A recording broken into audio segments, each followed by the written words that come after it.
उत्तर प्रदेश के वाराणसी में 11 दिसंबर की वो सुबह किसी आम दिन की तरह शुरू हुई थी। ठंड की हल्की धुंध, गलियों में सन्नाटा और रोजमर्रा की जिंदगी में डूबे लोग। किसी ने भी नहीं सोचा था कि कुछ ही घंटों में ये सुबह एक ऐसी खौफनाक वारदात में बदल जाएगी जिसकी गूंज पूरे इलाके में फैल जाएगी। ये कहानी है शिवपुर थाना क्षेत्र के लक्ष्मणपुर इलाके की, जहां एक शांत दिखने वाला घर अंदर से खून, धोखे और अवैध रिश्तों की कहानी छुपाए बैठा था। नमस्कार दोस्तों, मैं हूं आपके साथ ऋषभ चौहान। लक्ष्मणपुर इलाके में रहने वाला शैलेश कुमार पटेल दूध बेचने का काम करता था। उसका जीवन बेहद साधारण था। रोज की तरह वो सुबह लगभग 5 बजे उठता, अपने दूध के डिब्बे और साइकिल के साथ घर से निकल जाता और मोहल्ले मोहल्ले दूध बांटता। उसकी पत्नी अनुपमा घर पर रहती थी। अनुपमा एक आंगनवाड़ी कार्यकर्ता थी।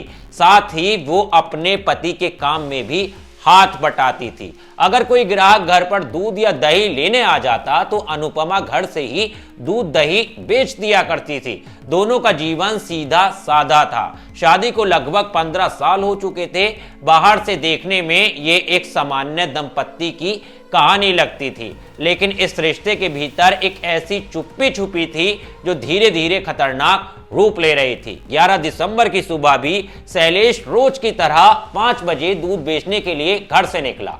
उस वक्त अनुपमा घर के अंदर झाड़ू लगा रही थी। शैलेश को क्या पता था कि ये उसकी पत्नी को आखिरी बार जिंदा देखने का पल है। वो अपने काम में व्यस्त रहा और सुबह करीब 10 बजे जब वो घर लौटा तो उसके जीवन का सबसे भयानक दृश्य उसका इंतजार कर रहा था। घर का मुख्य दरवाजा खुला हुआ था। शैलेश को यह अजीब लगा क्योंकि वो जानता था कि उसकी पत्नी कभी दरवाजा यूं खुला नहीं छोड़ती। जैसे ही वो अंदर दाखिल हुआ, उसके पैरों तले जमीन खिसक गई।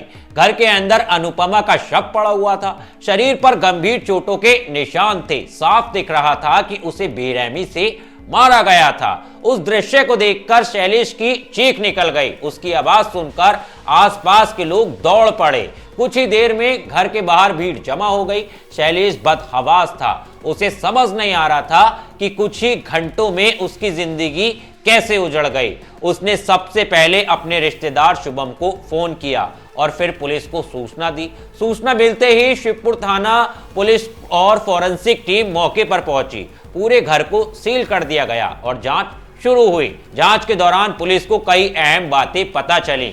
घर के अंदर सामान बिखरा हुआ था। अलमारी खुली थी और उसमें रखे जेवर और नकदी गायब थे। पहली नजर में यह मामला चोरी के दौरान जान लेने का लग रहा था, लेकिन फॉरेंसिक जांच ने कहानी को एक अलग मोड़ दे दिया। टीम को फर्श पर जूतों के निशान मिले।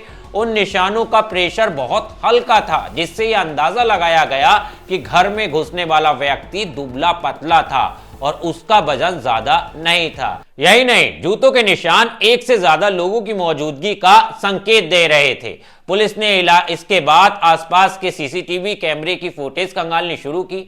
घंटों की फुटेज देखने के बाद 2 संदिग्ध नजर आए।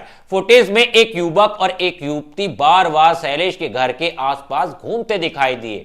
दोनों का व्यवहार सामान्य लग रहा था। युवक दुबला पतला था जो जूतों के निशान से मेल खा रहा था। इसी आधार पर पुलिस ने दोनों की तलाश तेज कर दी। कुछ ही समय बाद पुलिस को सूचना मिली कि ये दोनों संदिग्ध शिवपुर रेलवे स्टेशन के पास देखे गए हैं। बिना देर किए पुलिस टीम ने वहां पहुंचकर दोनों को हिरासत में ले लिया। पूछताछ में उनकी पहचान 21 वर्षीय मोहित यादव और उसकी पत्नी 21 वर्षीय अंजलि चौहान के रूप में हुई। शुरुआत में दोनों ने पुलिस को गुमराह करने की कोशिश करते रहे। उन्होंने खुद को निर्दोष बताया और कहा कि उनका इस मामले से कोई लेना देना नहीं है, लेकिन जब उनकी तलाशी ली गई तो कहानी पूरी बदल गई। मोहित और अंजलि के पास से अनुपमा के कानों के झुमके, एक चैन, एक अंगूठी, एक जोड़ी टॉप्स और कुल मिलाकर 73,640 रुपए नगद बरामद हुए। अब यह साफ हो गया था कि यह सिर्फ एक संयोग नहीं है। पुलिस ने सख्ती से पूछताछ शुरू की और यहीं से इस पूरे मामले की असली और डरावनी कहानी सामने आई। पूछताछ में मोहित ने जो कहानी बताई उसने हर किसी को चौंका दिया। मोहित ने बताया कि कुछ समय पहले वो शैलेश और अनुपमा के घर के पास ही किराए पर रहता था। उसे जब भी दूध और दही की जरूरत पड़ती थी वो अनुपमा के घर चला जाता था। इसी दौरान दोनों के बीच बातचीत बढ़ने लगी। ये बातचीत धीरे धीरे नजदीकियों में बदल गई और फिर एक अवैध रिश्ते का रूप ले बैठी। शैलेश को इस रिश्ते की कोई जानकारी नहीं थी। बाहर से सब कुछ सामान्य दिखता रहा। समय के साथ मोहित ने अंजलि से प्रेम विवाह कर लिया। शादी के बाद वो अनुपमा के घर से दूर रहने लगा, लेकिन उसका अतीत उसका पीछा नहीं छोड़ रहा था। मोहित के अनुसार अनुपमा उससे लगातार संपर्क में थी और उस पर दबाव बना रही थी। वो उससे एक बच्चा चाहती थी। मोहित इस रिश्ते से पूरी तरह निकलना चाहता था, लेकिन अनुपमा उसे धमकाने लगी। ये दबाव मोहित के लिए असहनीय हो गया था। मोहित ने पूरी बात अपनी पत्नी अंजलि को बता दी। अंजलि को जब अपने पति के अवैध रिश्ते के बारे में पता चला तो वो गुस्से और डर से भर गई, लेकिन दोनों ने मिलकर कोई कानूनी रास्ता अपनाने के बजाय एक खौफनाक फैसला लिया। उन्होंने तय किया कि अनुपमा को हमेशा के लिए रास्ते से हटा दिया जाए। 11 दिसंबर की सुबह दोनों ने अपने प्लान को अंजाम देने का फैसला किया। शैलेश के घर से निकलने के बाद दोनों ने करीब आधे घंटे तक घर की रेकी की। जैसे ही उन्हें यकीन हो गया कि शैलेश वापस नहीं आएगा, अंजलि दही लेने के बहाने दरवाजा खटखटाने पहुंची। अनुपमा ने दरवाजा खोला और अंजलि को घर के अंदर आने दिया। उसी वक्त मोहित भी पीछे से घर में घुस गया। घर के अंदर घुसते ही मोहित ने सिलबट्टे से अनुपमा पर ताबड़तोड़ हमला कर दिया। अनुपमा को संभालने या बचने का मौका तक नहीं मिला। कुछ ही मिनटों में उसकी सांसें हमेशा के लिए थम गईं। अब दोनों ने इस पूरी वारदात को अंजाम देने के बाद पुलिस को गुमराह करने के लिए घर में चोरी की। उन्होंने जेवर और नकदी उठाई ताकि मामला लूट के दौरान जान जाने का लगे और फिर वहां से फरार हो गए। लेकिन अपराधी कितना भी शातिर क्यों ना हो, सच छुपता नहीं। सीसीटीवी फुटेज, फॉरेंसिक सबूत और पुलिस की सतर्कता ने इस पूरे मामले से पर्दा हटा दिया।